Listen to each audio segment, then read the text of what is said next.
मिस्त्रीजी हो हजुर हाम्रो रेलिङको पिलर कसरी जाम हुन्छ एकपल्ट भनिदिनुहोस् ठिक त छ आउनुहोस् हेर्नुहोस् कसरी जाने ल हेराइदिनुहोस् ल पहिला त यो 2.5 इन्ची दुलो गर्छ हामी हजुर हजुर अनि यो पुरै माल मेटेरियल साफ गर्नुपर्छ भित्रको होइन भित्रको कचरा जाम गरे साफ गरेपछि मस्ट सिमेन्टी पक्रिन्छ क्या ए हजुर हजुर अनि त्यसपछि यहाँ हाम्रो माल छ व्हाइट सिमेन्टको माल छ यो व्हाइट सिमेन्टको मस्ट हाल्नुपर्छ गदगद 2.5 इन्च भित्र दुलो छ यहाँ 2.5 इन्चको दुलो छ बुझ्नुभयो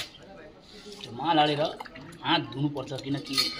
यसमा सिमेन्टीको दाग नआओस् हजुर फुल सेफ्टीको ध्यान दिनुहुन्छ होइन तपाईँहरू दिनुपर्छ र के गर्नुहुन्छ अब यो माल गयो अब माथिबाट टक्क व्हाइट सिमेन्ट हाल्नुपर्छ साफ सुथरा काम हुन्छ क्या हाम्रो बुझ्नुभयो बुझियो बुझियो त्यसपछि हाम्रो यो लेभल पनि चेक गरिन्छ होइन ए टु जेड मिया लेभल यो चाहिँ विदेशको भाषा क्या मिया